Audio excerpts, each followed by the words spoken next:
Lo que no va a poder evitar es que yo aproveche el tiempo que tengo para hacer más preguntas a las que pensaba. Sí le aclaro una cosa, porque parece que a alguien le ha molestado que yo me riera. Me reía únicamente porque antes estaba haciendo el señor Granados alusión a que nos ciñéramos al tema de la corrupción, y me parece que esto, justo ceñirse al tema de la corrupción no es. En cualquier caso, le aclaro, señor Granados, que mi posición... Perdone, señor Granados, no cumpla con su palabra, Perdone, siquiera una vez. perdone un Usted ha dicho que no me va a contestar, no me conteste.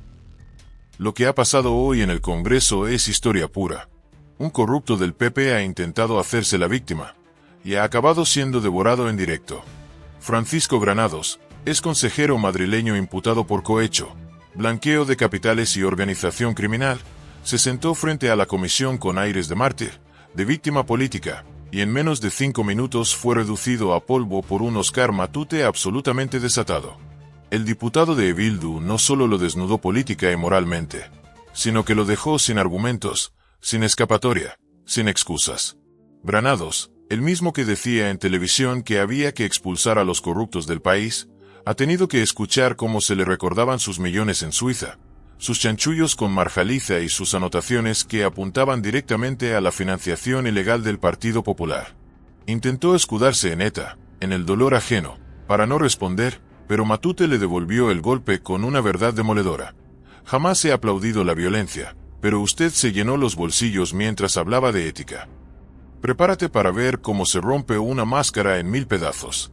Esto no es política, esto es justicia en directo. Y no te lo podés perder. El Grupo Parlamentario Mixto tiene la palabra el señor Matute. Sí, buenos días. Buenos días, señor Granados. Sí. Señalaba usted al principio, creo, una de las primeras respuestas a alguno de los que le ha interpelado en primer lugar, que tenía la sensación, tenía la percepción de que esta comisión solo pretendía lapidar al Partido Popular. Creo que lo he señalado así, ¿no? Yo había copiado dilapidar, pero creo que es más correcto lapidar. Pero ¿no cree usted que su imputación, hasta el momento solo imputación en la trama púnica, donde la acusan de cohecho, blanqueo de capitales, tráfico de influencias y hoy pertenencia a organización criminal, contribuye más a lapidar al Partido Popular que lo que podamos hacer en esta comisión? Mire, señoría, yo le tengo que decir algo. Mire usted pertenece a un partido político. Yo me afilié al Partido Popular hace muchos años.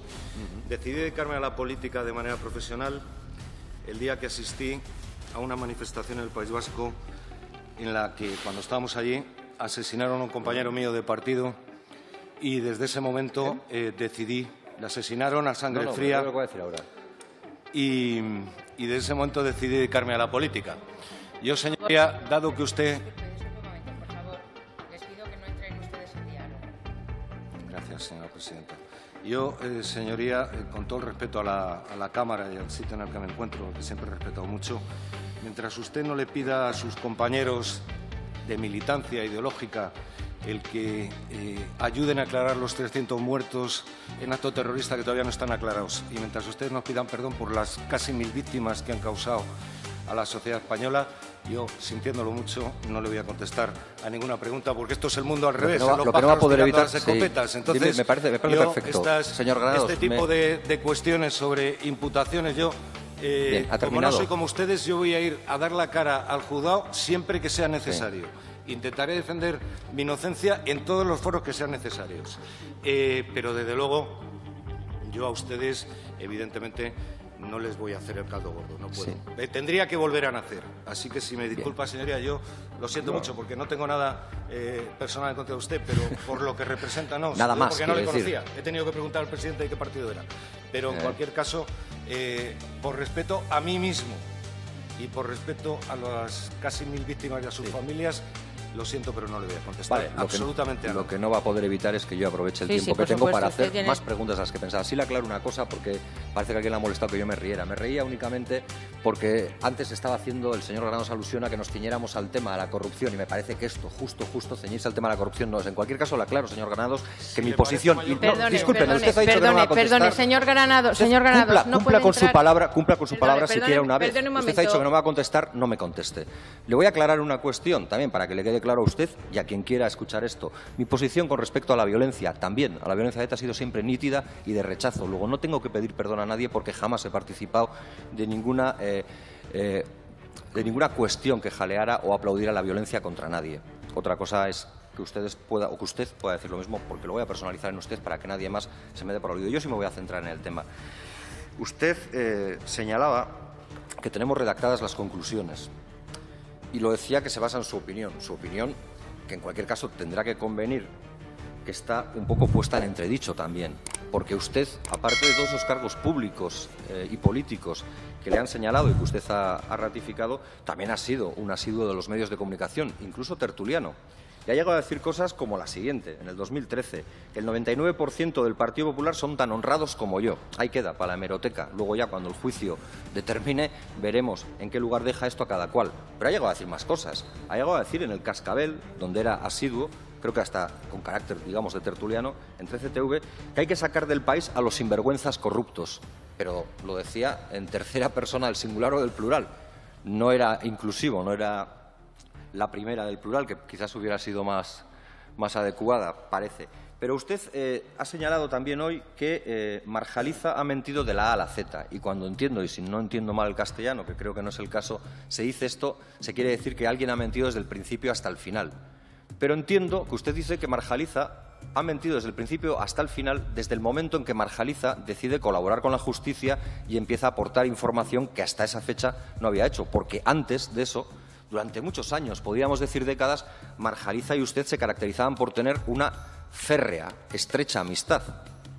No es cierto, veraneaban casi juntos, tenían parcelas colindantes en Marbella, por ejemplo, tenían negocios conjuntos. Todo esto no me lo estoy inventando. Han participado, y hay audios, en grabaciones donde se hablaba con alegría de conceptos muy éticos, deben de ser estos como los bolquete de putas y cosas por el estilo. No, reuniones en las que usted está presente. Pero bueno, que ya entiendo que con todo esto que estoy diciendo ahora fastidia tener que agarrarse a la palabra de no tener que contestar, pero yo voy a seguir diciéndolas. Usted, el señor Marjaliza dice que usted le señala que Florentino habla con Esperanza Aguirre para que le cesaran cuando usted era consejero de Transportes.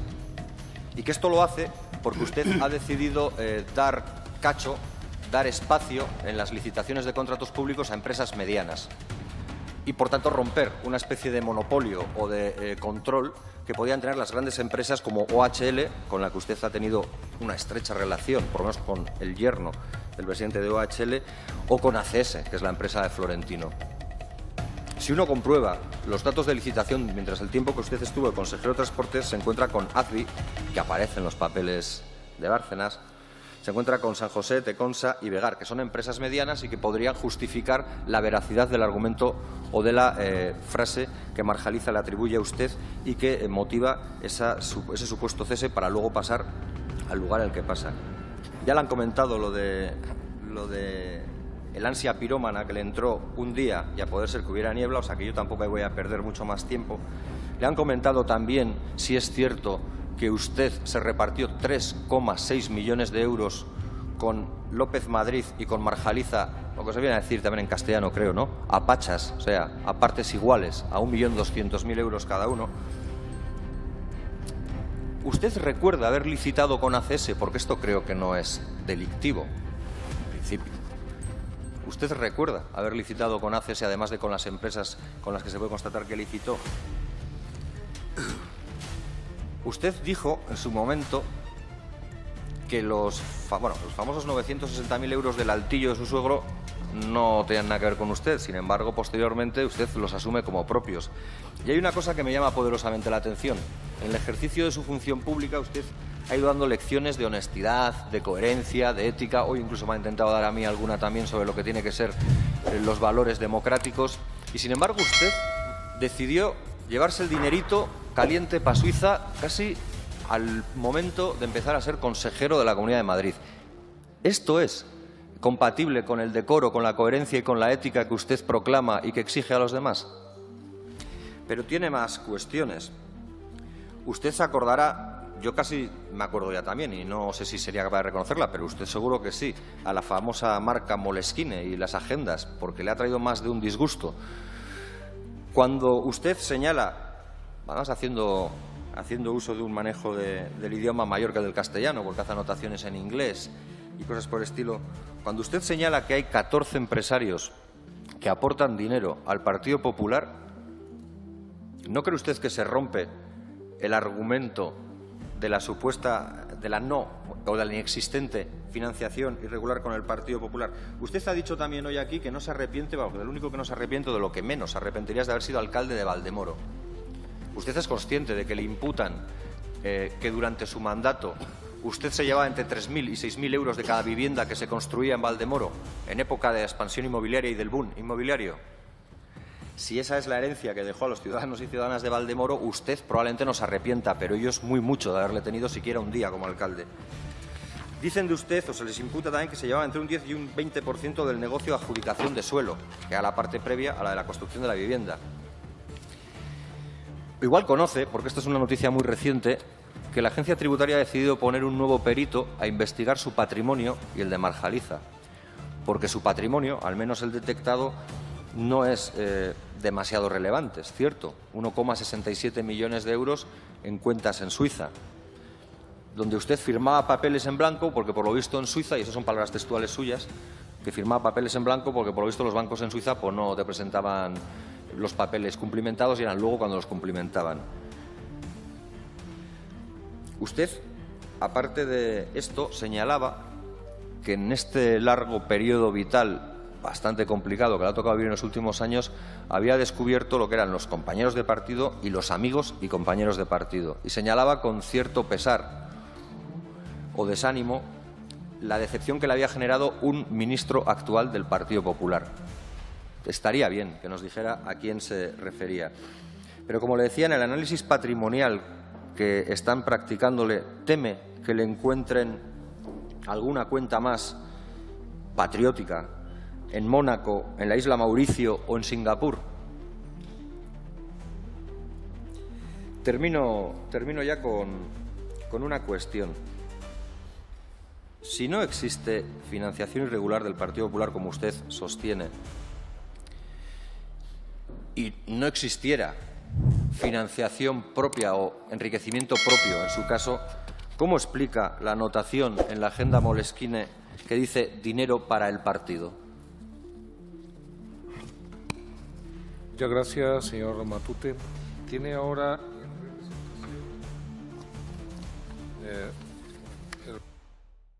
Francisco Granados ha salido hoy del Congreso mucho peor de lo que entró. Pensaba que iba a escenificar el papel del perseguido, del patriota vilipendiado por la izquierda abertzale, del mártir del sistema. Pero lo que se ha encontrado ha sido una pared de dignidad, una voz firme y honesta que no le ha permitido esconderse ni un segundo más. Óscar Matute le ha dicho las cosas como son. Y lo ha hecho frente a todos, sin miedo, con la verdad en la mano y la conciencia limpia. El intento de Granados de desviar el foco apelando al terrorismo, buscando el aplauso fácil de la bancada del PP y el victimismo barato, ha sido desmontado en segundos. Porque aquí no se juzga el pasado ajeno. Se juzgan los millones que escondía en altillos, las comisiones ilegales, las licitaciones fraudulentas, las amistades mafiosas con constructores y el saqueo sistemático de dinero público mientras se daba lecciones de moral en televisión. Granados no es una víctima. Es el rostro vivo de la corrupción estructural del Partido Popular. Y lo más grave es su desprecio por la democracia. Negarse a responder preguntas de un diputado electo, despreciar a una Cámara democrática, esconderse tras excusas emocionales, no es valentía, es cobardía pura. Es el reflejo de una derecha que cuando no puede manipular el relato, simplemente lo niega, lo grita, lo distorsiona o directamente lo censura. Pero esta vez no han podido. Esta vez han tenido que escuchar cómo se les desmonta el relato en su propia cara. Óscar Matute no solo le ha recordado los millones de euros que se movían a partes iguales entre él, López Madrid y Marjaliza. También le ha dejado claro que la justicia no es selectiva, que la verdad termina alcanzando a todos y que la dignidad política exige rendir cuentas, no esconderse detrás de un pasado que ni siquiera les pertenece. Lo que ha ocurrido hoy es un acto de memoria, de reparación, de dignidad democrática. Granados se ha convertido en la metáfora viviente del PP. Altanero, impune, corrupto y victimista. Y Matute ha sido la voz de todos los que están hartos del cinismo, de las cloacas, del robo con corbata. El Congreso ha sido testigo de una ejecución política sin anestesia. y el país entero ha visto cómo un imputado por corrupción trataba de dar lecciones, y acababa mendigando respeto. España no olvida. Y mientras Granados se revuelca en su prepotencia rota, hay una ciudadanía que aplaude a quienes, como Matute, siguen llamando a las cosas por su nombre. Corrupción es corrupción, y el que roba al pueblo, por muy trajeado que esté, sigue siendo un ladrón. Porque ya basta de impunidad. Porque el pasado no puede repetirse. Porque necesitamos políticos que no se callen ante la basura institucionalizada. Hoy, la verdad ha hablado. Y lo ha hecho en voz alta.